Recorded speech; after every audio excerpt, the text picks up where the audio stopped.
This is the KhoodeelaarTV television channel, broadcasting under the banner of Baby Angel Geronimo editions.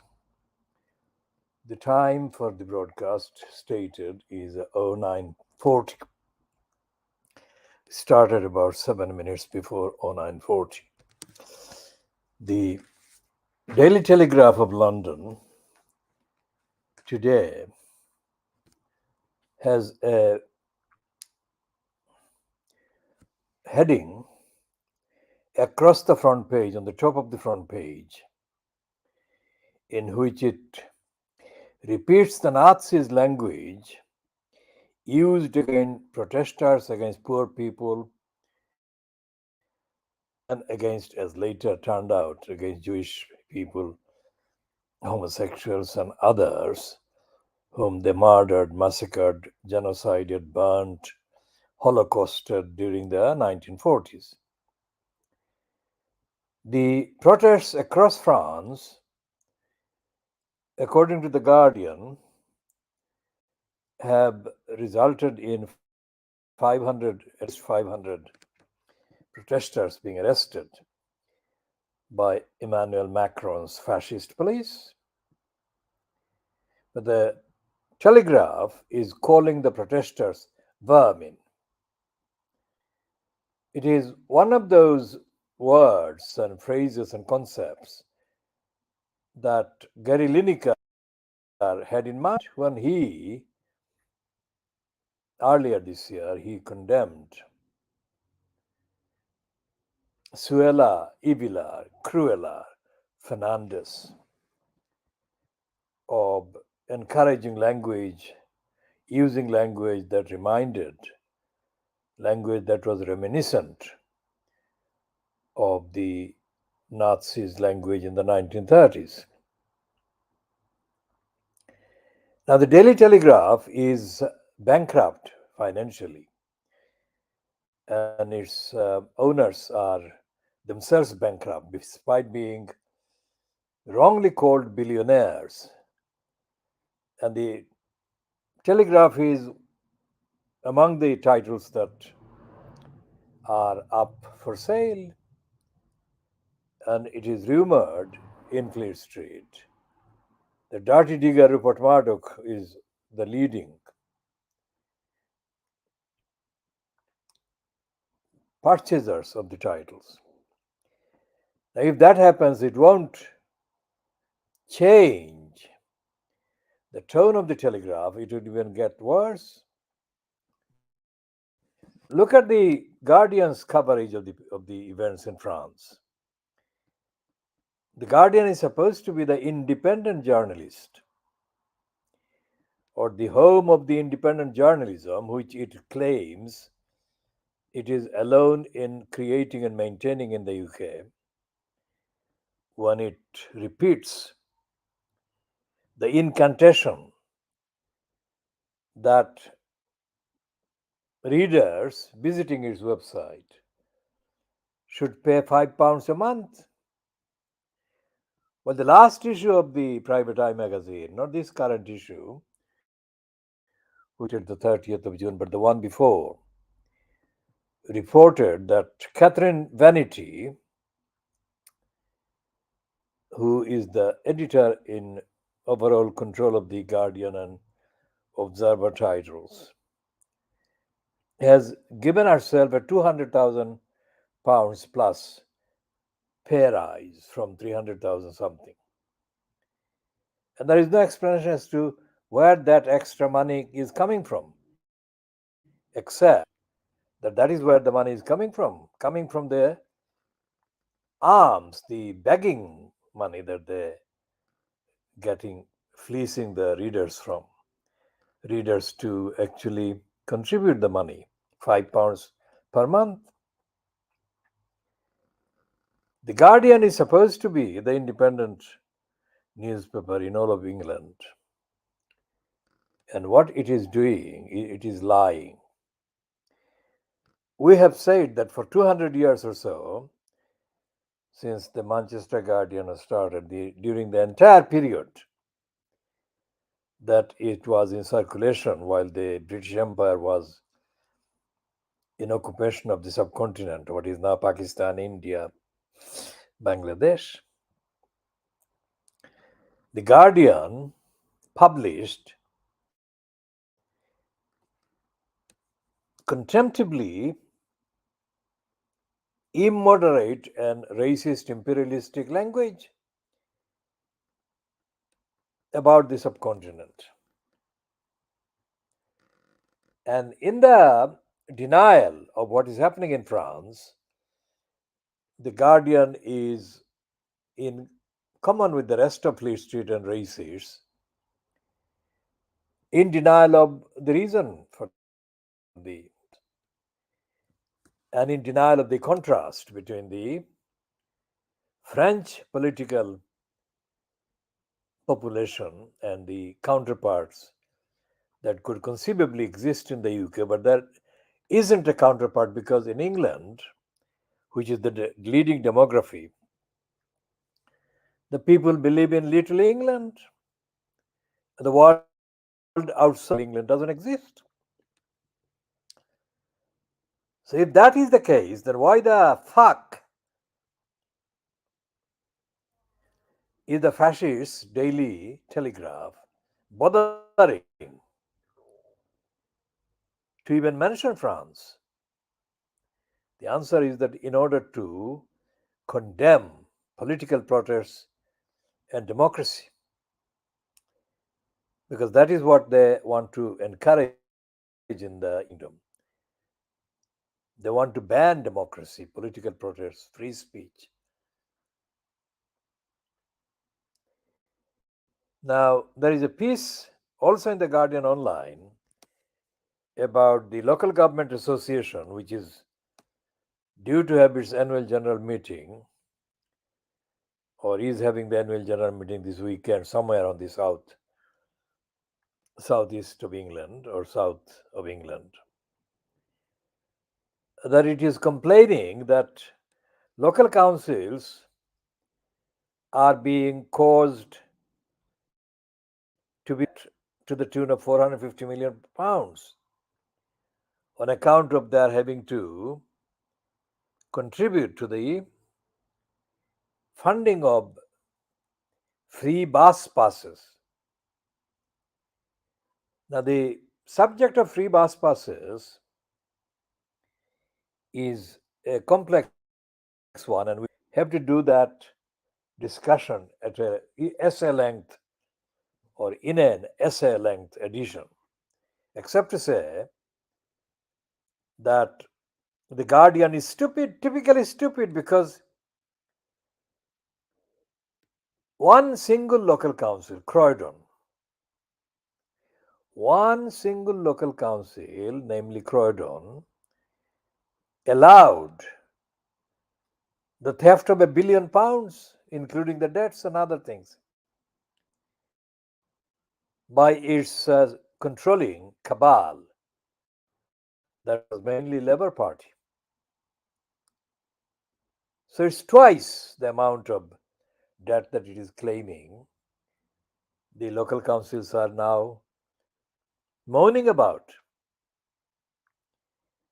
The operation of free bus passes itself is corrupt, disrespectful, and stupid. There are, if the English councils alone are audited, objectively audited based on accessible information, not all the information about the local English councils is accessible, but what is accessible, even that will be equal to about 20 to 30 billion pounds of corruption, theft. And the fucking Guardian is notorious for hiding council corruption.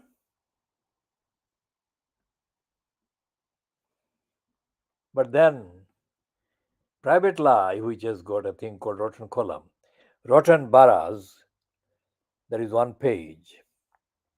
As I've said before, despite the fact that it does run fortnightly basis, bits of information about some of the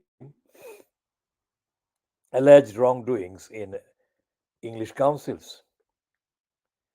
It does that, but it does that as a secondary or tertiary kind of source. It doesn't investigate the information, it steals the journalistic product of local reporters on the local news outlets. That's where most of the thing comes from. And the individual that is in charge of that rotten borough's column or page in Private Eye is intellectually very challenged and is timid and is a coward, despite the fact that there is a lot of ammunition in the originally sourced or original sources from which they bring the items that make up the page of rotten boroughs every fortnight. They don't investigate. And it applies actually across the rest of the factual side of the Private Lie magazine. For example, its coverage of the law, the so called legal section, it is creepily incomplete. Anyone reading the so called reports about any legal decision or scandal in Private Lie is left, or anyone who is reasonably conscientiously aware and wants to know the extent of the implications of the legal decision will be left fuming and outraged. There must be an evil entente between the Ian Pissoff, the midget, and whoever contributes this legal thing, not to share the information, not to be transparent with the information that is carried about a particular legal decision. So, if that is the case, that is the case with Private Lie, which boasts of being the outlet that actually investigates and publishes wrongdoings in the rest of the Free Street papers under the kind of heading in the section called Street of Shame. If that is the inadequate state of Private Lie itself, then it follows that the actual titles in Fleet Street that it refers to and it claims to be reporting on are 100 times worse, which raises the question about the purpose of the National Union of Journalists, the NUJ.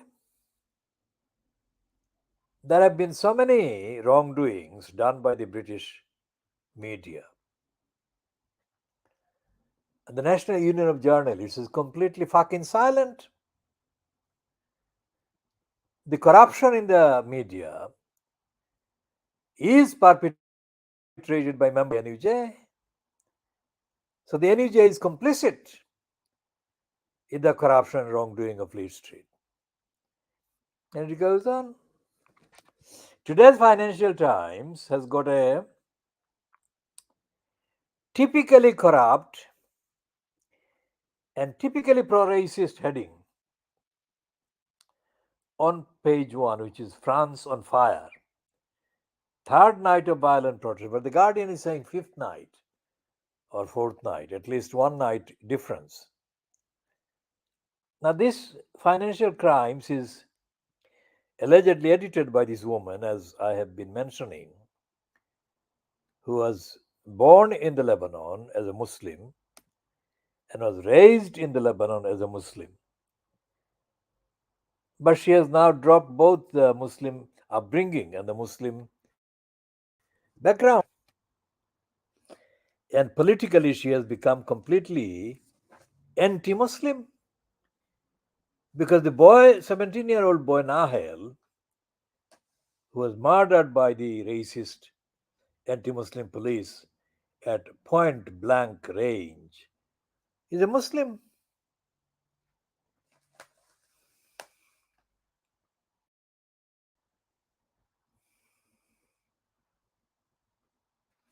And there is no mention in the item. Let's check it again.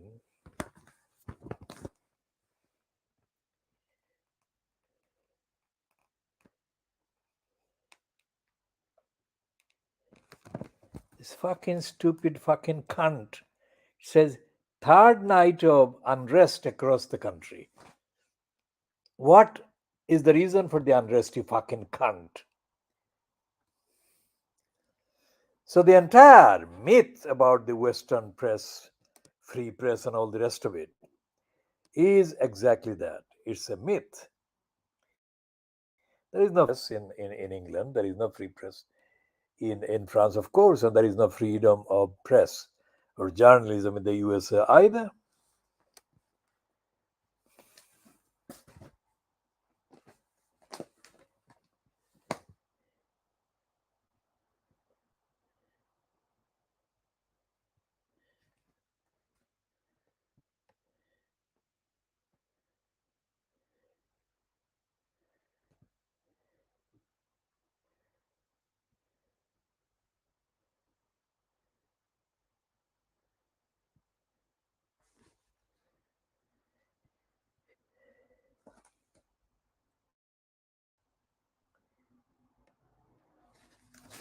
He's fucking lying cunt, Rola Khalaf, the criminal fucking lying Rola Khalaf.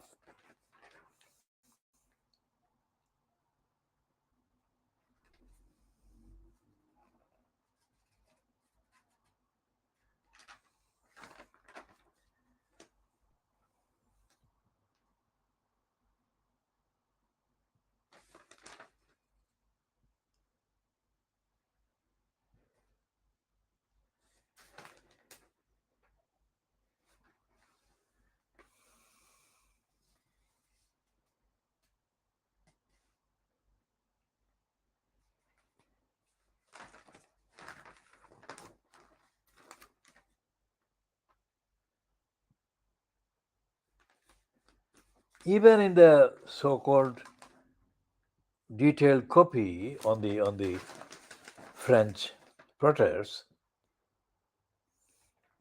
this fucking lying cunt is leaving out the racist element in the murder of this boy.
And this piece about the in the editorial page, opinion page,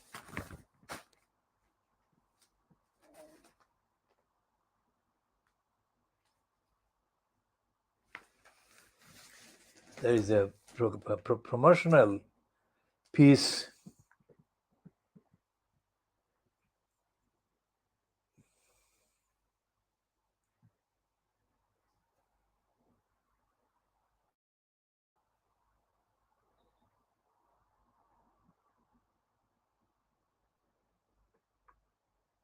about Vincent Bolloré or Vincent Bolloré in France. They're describing him as billionaire taking the French media, preying on the French media. It fucking doesn't matter. The entirety of the French fucking establishment is a mirror image of the British imperial corruption and racism. And the media is completely corrupt, like the so called communist or so called left wing daily deliberation is hiding the fact that the murdered teenager boy was a Muslim. The reason why there is this widespread outrage in the form of the protest and the misdescription of the protest as riots, because it's not riot, it's a protest against the murder, racist murder of a teenage boy by the racist police. It's not a riot, it's a protest. And this Vincent Bolloré is not going to make things any better for freedom of expression, transparency, democracy, justice.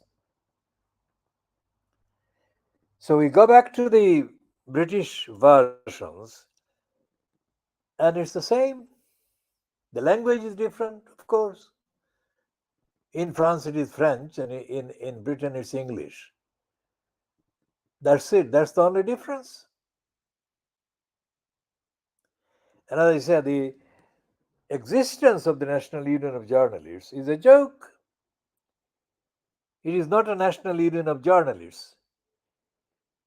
It's a national union of conspiring to misrepresent criminals, working for racist agenda under the disguise or under the guises of journalists. All the British places where so-called journalism is training is provided. One is the Cardiff University, and the other is the National Council for the Training of. These are completely corrupt.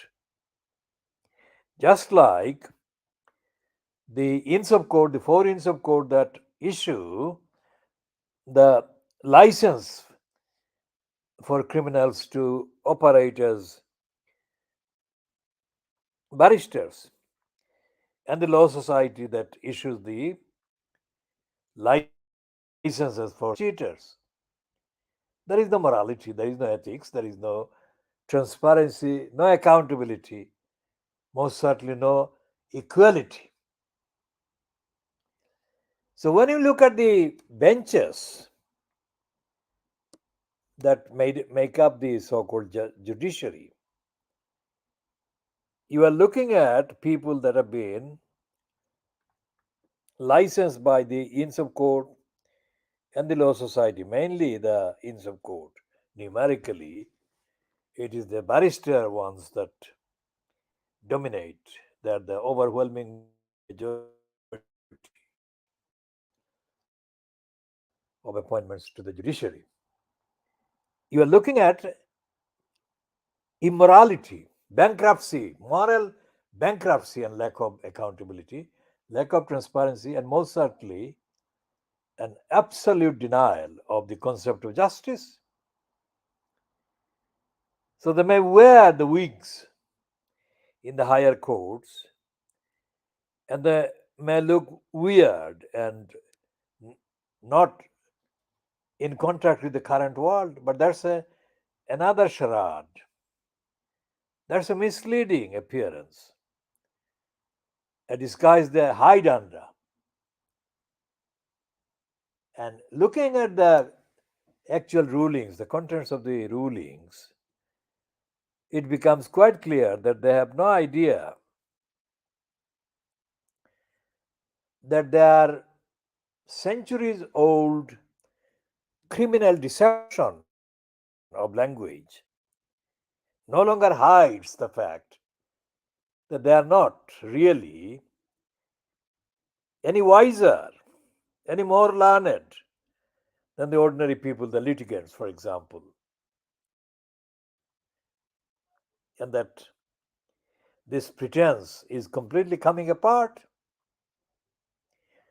For instance, so confident are the racists in Fleet Street about the certainty that the Court of Appeal's rejection of the government's Rwanda against the asylum seekers is going to be overturned in a matter of weeks by the Supreme Court. So it's a foregone conclusion, even by the idiots in Fleet Street, which means that the Supreme Court is another charade. The Supreme Court has no wisdom, no morality, no ethics, no standards, no universality, and most certainly no shred of justice in any of its proceedings. So it's transparently exposed weeks in advance as a rubber stamp platform, which is going to give the rubber stamp to Rwanda. We shall be talking more about all of these in due course, of course. Now, this is 26 minutes, and we have been broadcasting on the Khoodeelaar television channel for the update analysis, diagnosis of the British media and the British politics and the British role in society, what remains of society, under the banner of the Baby Angel Geronimo editions. The Baby Angel Geronimo is the witness of all the wrongdoings taking place in the United Kingdom. And Baby Angel Geronimo is vindicated on every single issue, every single item, every single perpetration and perpetuation. The sister of sleazeball Dave Cameron's wife, Samantha, is a woman called Emily Sheffield. Now, Sheffield has written a piece contributing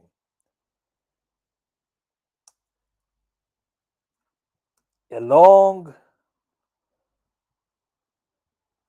propaganda piece for the recently deceased Labour Party ex General Secretary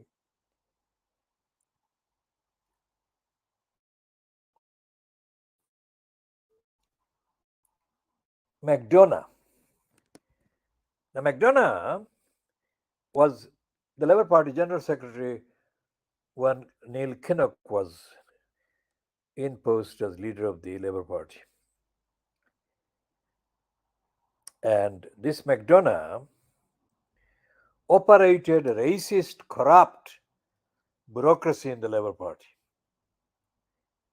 No wonder that more than several conservatives are lining up to pay tributes to her. Why on earth? Why would conservatives, right wingers, praise a Labour Party General Secretary just deceased? It is remarkable also that there is no such comparable line on the part of the Liberal Democrats, let's say, and most certainly not on the part of the Labour Party's own names. I haven't seen a single name in that way paying homage and tributes to McDonough. My encounters with McDonough ended when without my knowing in advance, she left the job in the Labour Party and took on whatever else she did take on. And my confrontations with her were about the corruption at that time. The corruption is still persisting, but at that time, the corruption dominating the Labour Party in Tower Hamlets.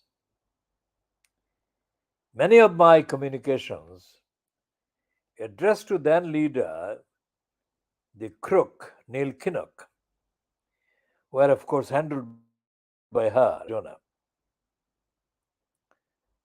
And she exhibited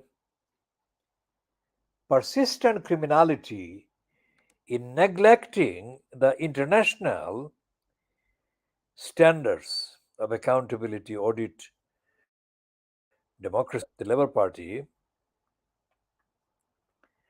was supposed to be adhering to.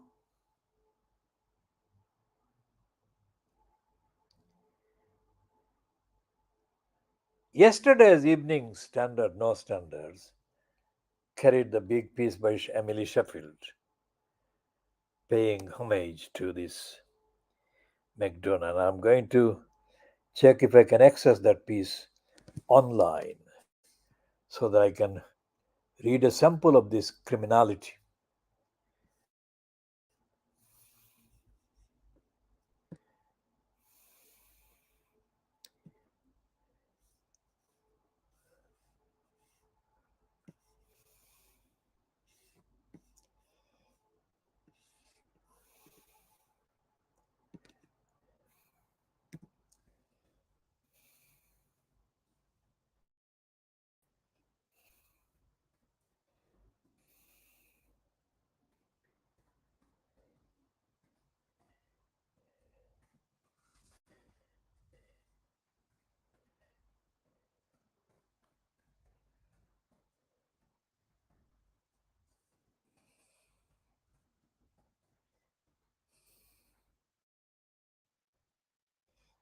So, this is the heading to the piece that Emily Sheffield has written. Farewell, Margaret McDonough, who helped women and Blair. Emily Sheffield, 3 minutes ago, and it says Baroness McDonough Beecham and Morden died this week, far too young at 61.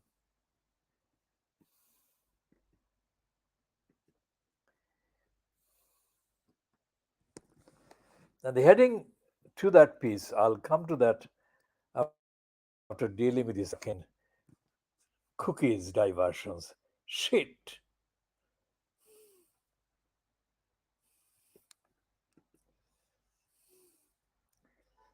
It says, Farewell, Margaret McDonough, who helped women and Blair get to power. She knows something secret that we didn't know. She is saying that it was her, Margaret McDonough, who was responsible for so many women becoming MPs in the 1997 election.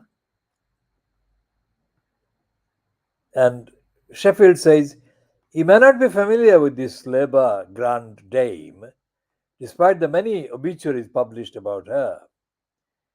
But if you delighted in Tony Blair winning the election in 1997 and then again 4 years later, you have a lot to thank this formidable woman for, because she was Blair's right hand, a truly remarkable political organizer who applied ferocious discipline to the Labour Party, adding her political acumen to Blair's turning Labour into the election winning force it became. Well, she obviously returned to the Labour Party after she departed. This is my understanding anyway. I'm not reading any kind of systematic archive.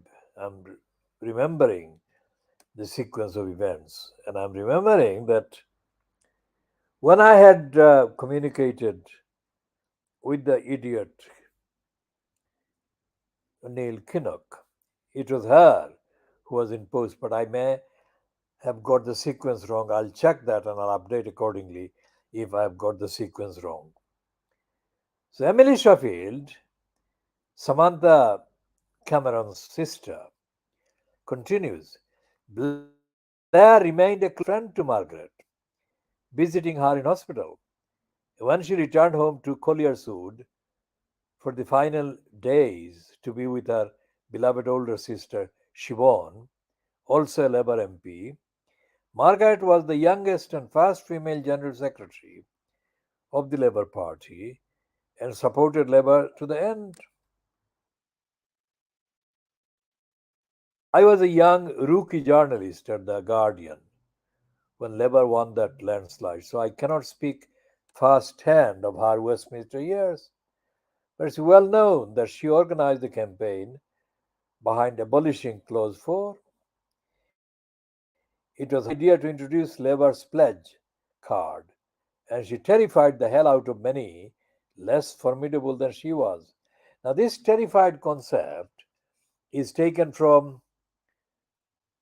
the crook Mandy Mandelson, who first used the tribute and used this terrified or terrifying personality. So Emily Sheffield is being a typical lying cunt. She is not acknowledging that she is not writing the original piece anyway. She terrified the hell out of many less formidable than she was. I was only fortunate to know Margaret last summer. How the fuck do you know anything about her then, you fucking lying shit? The cancer had already taken hold. She didn't know whether she had weeks, days, or months left. At our first lunch that last April, she shrugged with a grim, determined smile. Well, you've got to just get on with it, don't you? She lived a full year, sheer bloody mindedness, I suspect, and was as typical of Margaret, which she found out the drug trials for glioblastoma, that's my pronunciation anyway, this is a new word, weren't available in this country.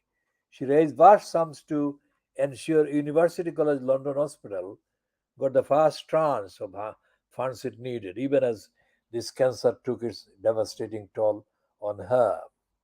A mutual friend had introduced us, and I began consulting for the farm she co founded, the Pipeline, which helps women in senior leadership find their true potential and reach board and CEO level.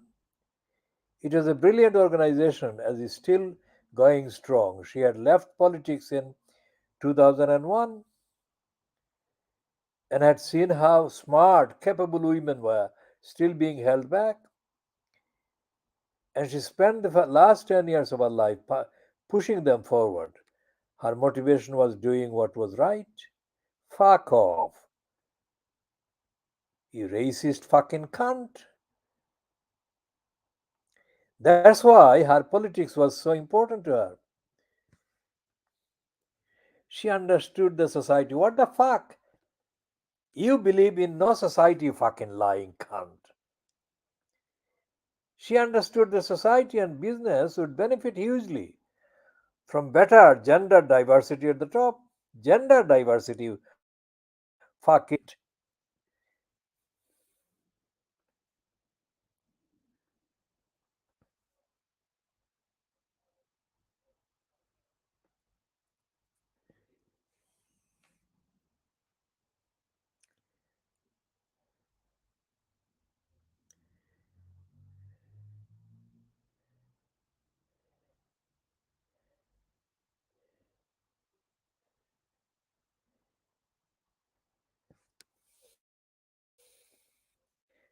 So, what is happening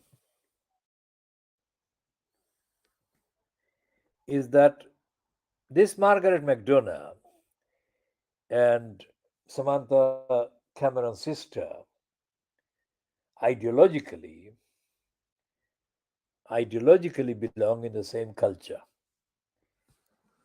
They don't belong to different culture, different ideologies, which is what is going to happen with the political murderer of the Labour Party, Keir Starmer. The reason why the Conservatives and right wingers, fascists, are very carefully promoting the prospect of Keir Starmer getting into number 10 Downing Street is because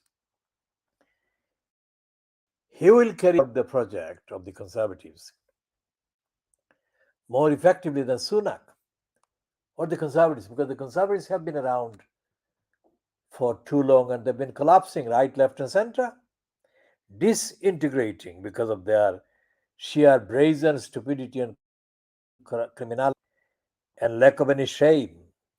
So they've lost basic, ordinary kind of acceptability. So what they want to do is to replace them with somebody who is not known as conservative by name,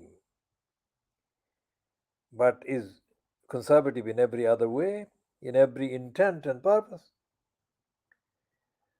And Starmer will murder whatever remains of the Labour Party anyway, which is why Cameron's wife's sister is promoting a friend of Tony Blair, who is a kind of sample, the ideological sample, a model for Keir Starmer.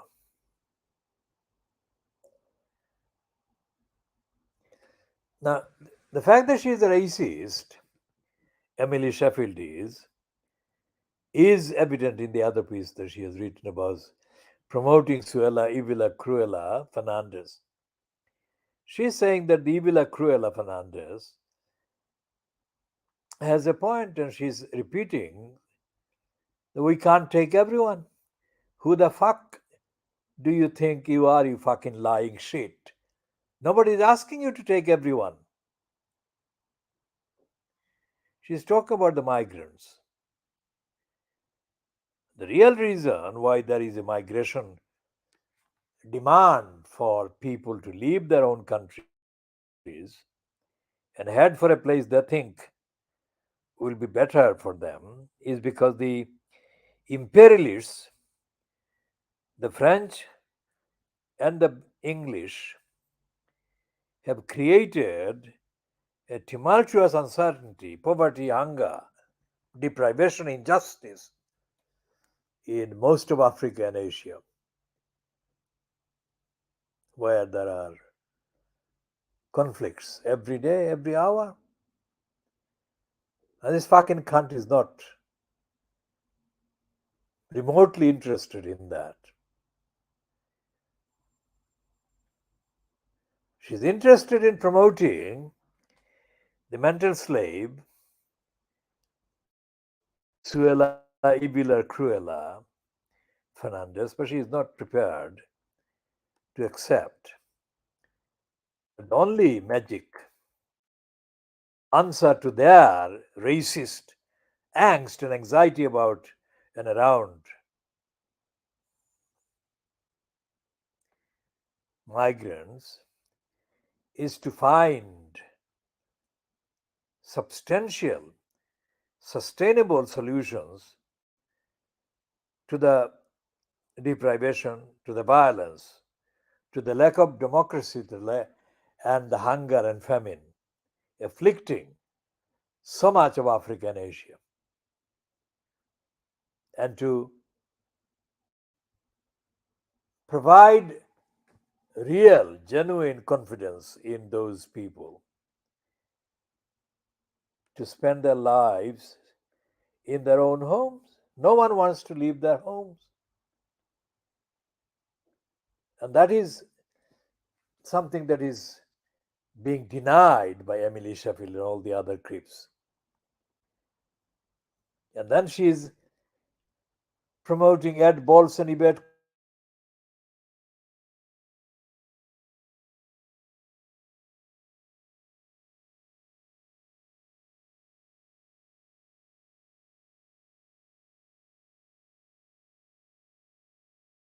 as Margaret McDonough, Yvette Cooper, Ed Balls,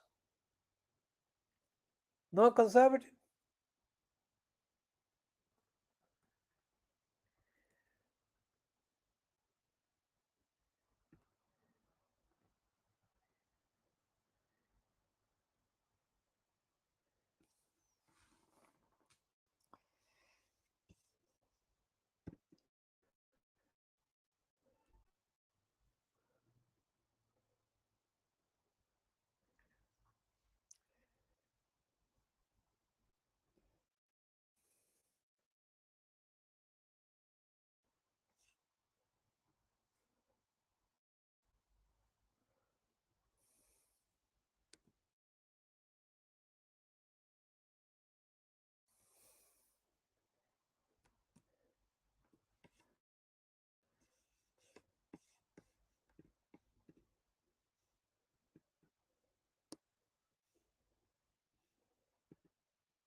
You have in West Bengal, which is the Indian part of Bengal, let's say,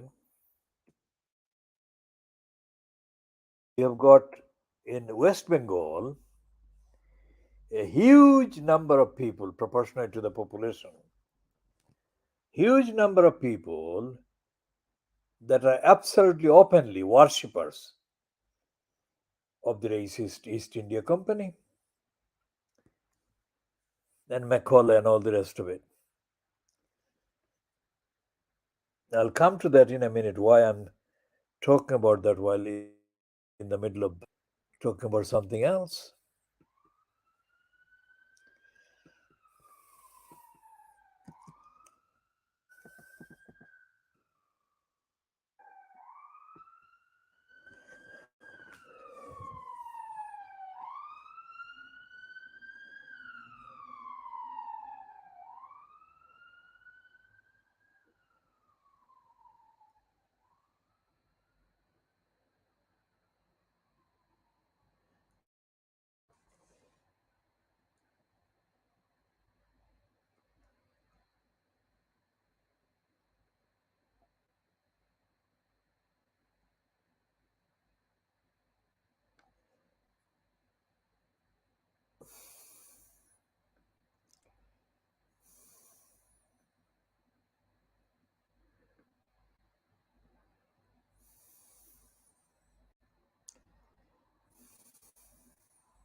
The issue of the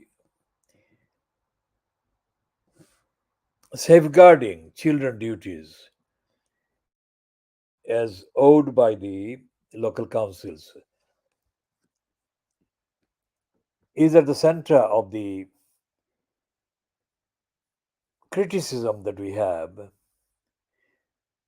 and we have literally hundreds of cases where we can criticize the local Town Hamlets Council. But the criticisms that we have about the Tower Hamlets Council's role in neglecting the council's safeguarding duties owed to the children, as focused cited by the council's abject negligence of the duties owed to the children, Shamima Begum, Khadija Sultana, and the other two, all of whom ended up in Syria, allegedly to join the so called ISIS. Now, these children were between 14 and 15 in 2014 and 2015 when they arrived in Syria. They left Britain. Our campaign only knew about them after the mainstream media reported this departure from England and the arrival in Syria. And we knew nothing about the first one, Sharmina Begum, who reportedly left the country in December 2014, brazenly aided and abetted and kind of propelled by a thing called the Sisters Forum, operating from a part of the building complex known as the Eastern Mosque.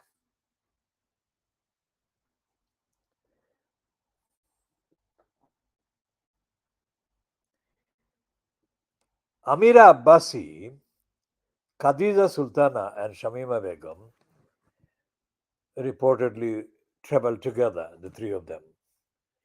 And they did that, according to reports, in February 2015. But Sharmina Begum traveled on her own. And according to a version of the Wikipedia entry on Sharmina, that entry has been significantly altered, and I'll come to that part of the alteration. These Sisters Forum women went to Heathrow Airport with Sharmina Begum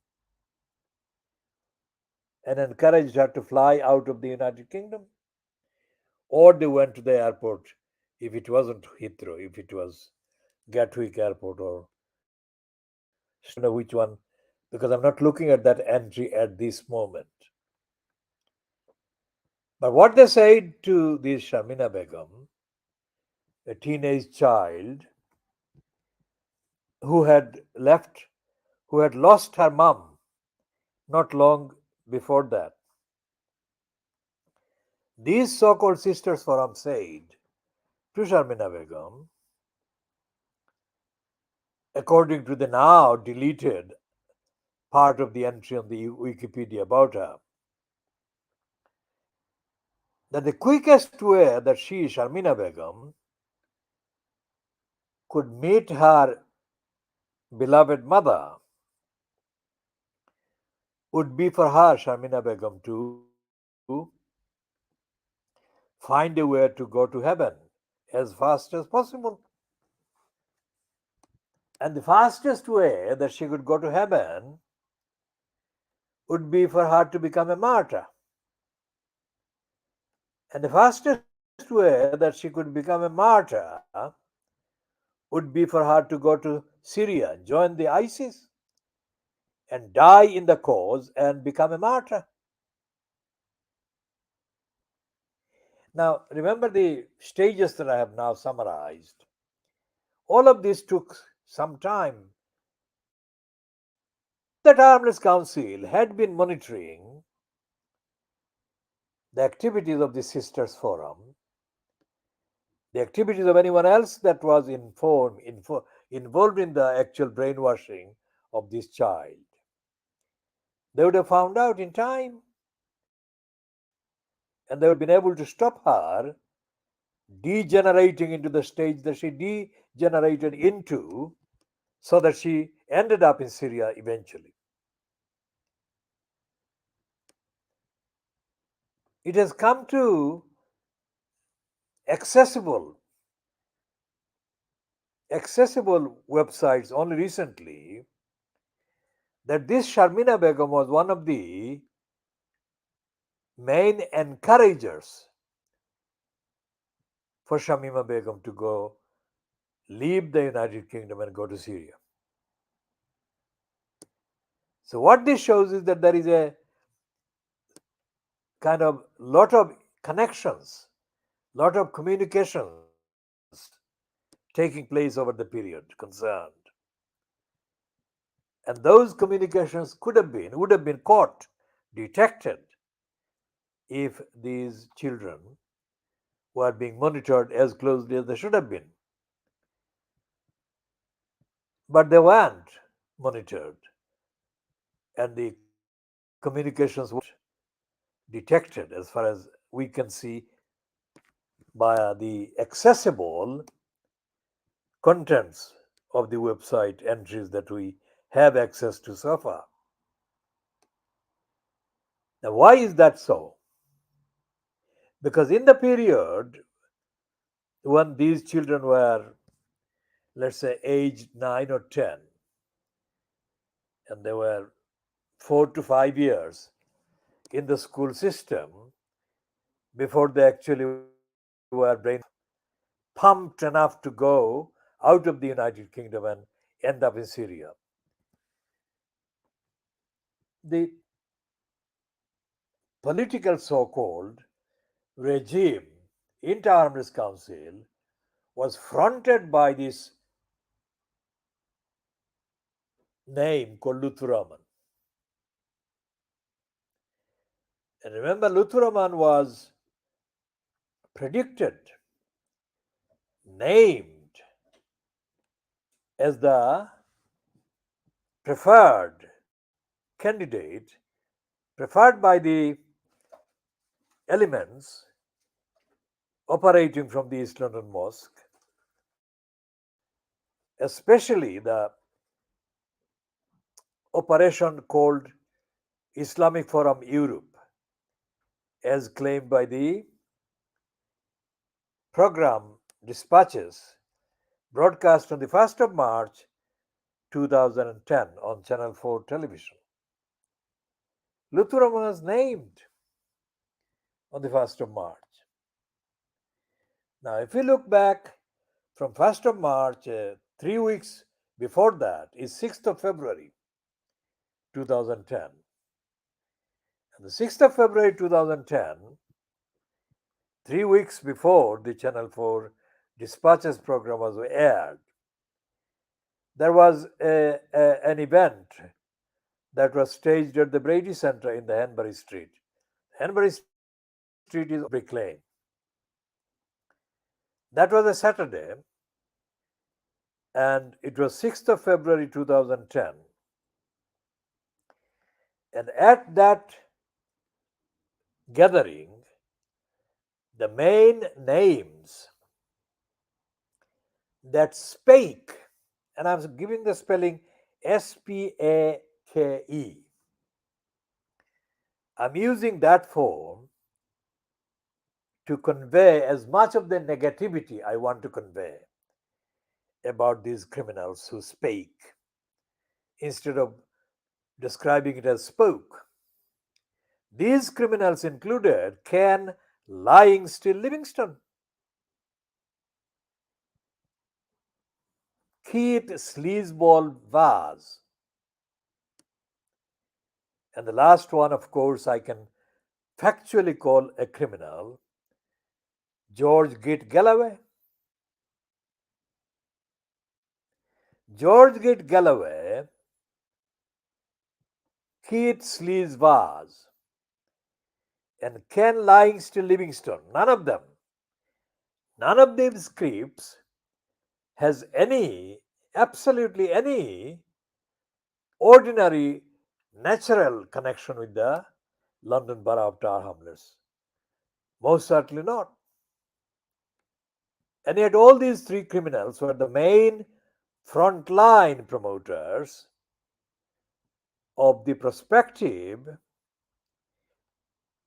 kind of incumbent in the post of elected mayor in the council, Tar Hamlets, at the expense of the community. Now, remember, this is all happening months before, months before the actual result of the referendum, which came out in May 2010. And the reason why it came out in favor of the outcome, which was to have the post for the first time, post of elected mayor at the expense of the people of Tar Hamlets, was because the crooks in Tar Hamlets Labour Party were led by criminals and liars.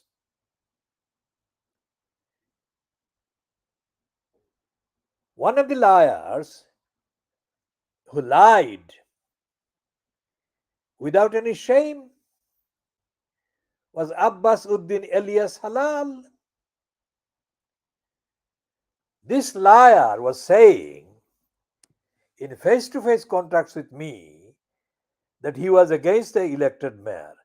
These conversations were happening during the period of the so called campaign, during which time we were supposed to be working together against that outcome.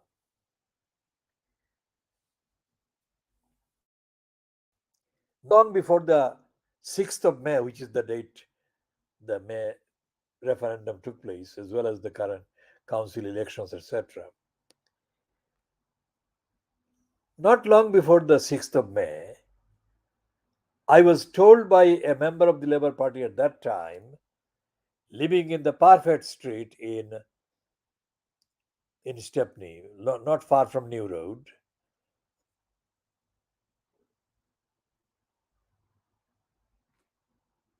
Was it Parfait Street or was it Mardul Street? Probably Mardul Street is not far from the New Road anyway. One of the Labour Party members, anyway, he knew me and I stopped him near the Whitechapel station, the opposite side of the Whitechapel station, where the main post office at the time or previously was sited. And I stopped him purely in good faith to tell him about the state of the campaign against the imposition of the elected mayor post,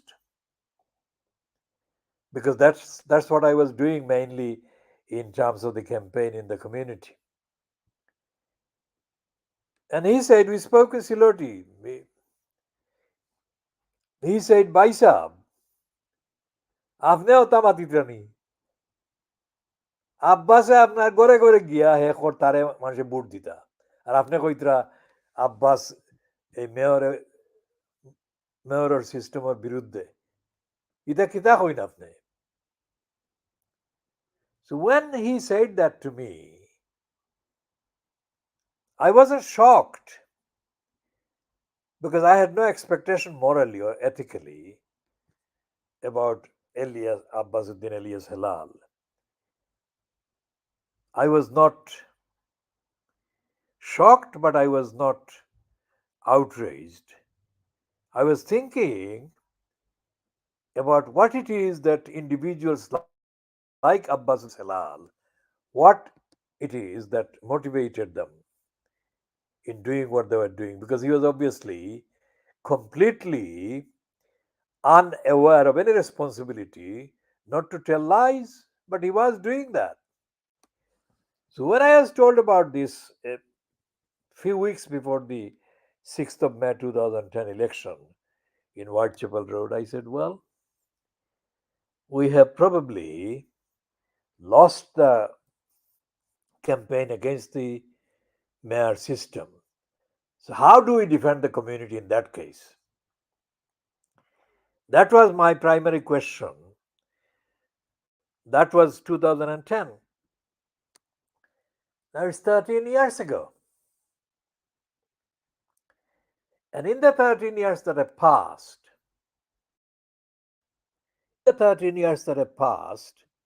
a lot of damage has been done to the community in Tower Hamlets because the post of elected mayor has been foisted, and this only chance that because of the corruption built into the system by Tony Blair, who introduced the elected mayor system for England, it comes only every 10 years, which is an intentional block so that you cannot get rid of this corruption. You cannot vote at any time to stop this corrupt post. You have to wait years for the damage to be consolidated every 10 years. So the last 10 years was what, 2000 and the 10 years came when? 2010 to 10 years, 2020, 2021. And the Labour Party was supposed to be, Labour Party in terms was supposed to be against the mayor system. And again, it didn't really campaign. So what happened, if the post didn't exist, then Lutfur Rahman could not stand again, could he? But it did exist. And the reason why the corrupt and corrupting post existed was because the likes of Abbasuddin alias Halal still didn't understand that individually on their own performance and records, they had no chance.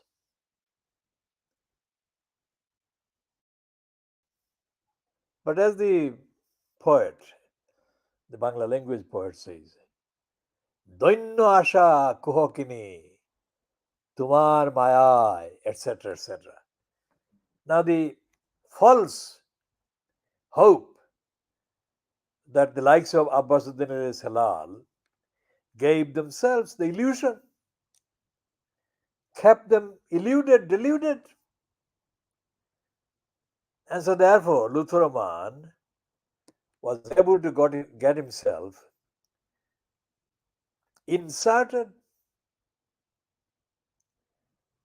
I hope I have covered the area. And remember, this is talking about the safeguarding the children duties. The Tower Hamlets Council owed to Shamima Begum, Amira Abbasi, Khadija Sultana, and Sharmina Begum. And all these duties were squandered by Tower Hamlets. And the reason why they were squandered for the first 5 calendar years was because Lutfur Rahman, not only is he very similar to Ali Abbasuddin alias Halal in terms of personal kind of lack of integrity and understanding of the needs of the wider society and democracy. He is also intellectually challenged, as I have demonstrated about the October 2010 so called hustings that took place at the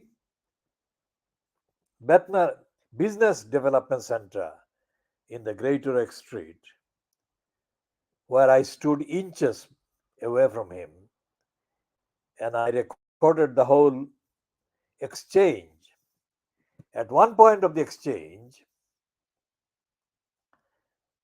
the standards, David Cohen asked Lutfur Rahman about Abbasuddin alias Halal. Abbasuddin alias Halal wasn't present at the hustings, but the question was about him. And instead of answering the question, yea or nay, Lutfur Rahman totally misunderstood David Cohen's question. David Cohen's question, and I paraphrase, was that why haven't you, Luthuraman, stopped your supporters from spreading the lie against Abbasuddin alias Halal?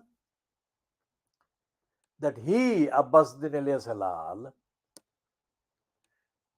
had beaten up his former wife. Now, Abbasuddin alias Halal, of course, followed that particular allegation up by taking high court action against the individual that he considered to be the main perpetrator of the defamation. But at that event, Abbasuddin Halal wasn't present. It doesn't matter because Luthuraman should not have failed to understand David Cohen's question, but he did fail to understand David Cohen's question. And he said, Luthuraman that is, I never beat up my wife. But that was not the question David Cohen asked. Not only that, that lack of understanding and cognition got made worse by a female sitting behind David Cohen in the same meeting room at the Business Development Center in the Greater Egg Street, saying, I am his wife, that is Luthuraman's wife, and I have not been beaten up by my husband. Now, that was not what David Cohen had asked. So, this is an illustration of the intellectual limitations, basic cognitive challenge of Luthuraman. And it's not something that he can get out of. It is in his actual constitution. He cannot understand most complex communications. For example, in July 2013,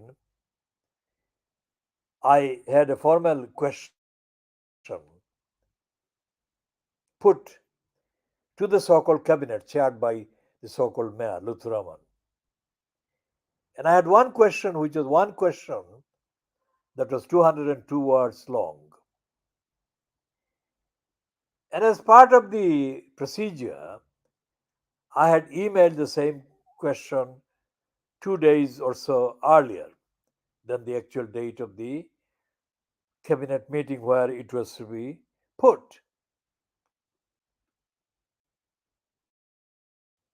I'm cutting the narration short. When I had finished the reading of that question at that meeting, Luthuraman said, it is much better, or worse to the effect that it is much more clearer or easier to understand when you read it like that than in the written form. He did say that. And so, therefore, this is another example of Luthuraman's inability to understand. It's not something that is anything to do with the actual content or the subject matter. Luthuraman has got that difficulty. So, why did the IFE, as Andrew Gilligan said in his Dispatches program, broadcast on the 1st of March 2010, why did he quote or report that Luthuraman had been selected as the chosen candidate for the post of elected mayor? Based on what has happened in the last, well, since 2010, how many years has it been? 13 years? Coming to 14 years? Because the petition signatures asking for a referendum for the imposition of the elected mayor post was started in 2013.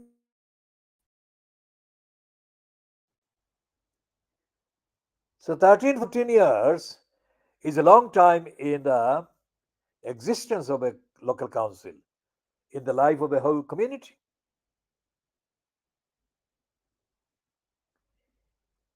And on every single major issue about community, about representation, about democracy, about the need to address the most urgent issues facing the community, Tower Hamlets Council has been lying.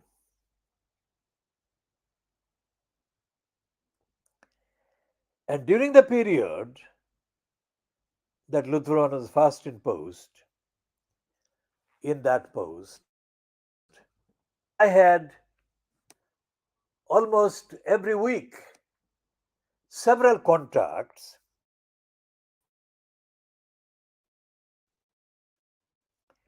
with Alibor Chaudhry. And Alibor Chaudhry was in contact with me on behalf of Lutfur Rahman. So you count the number of weeks and count the number of years.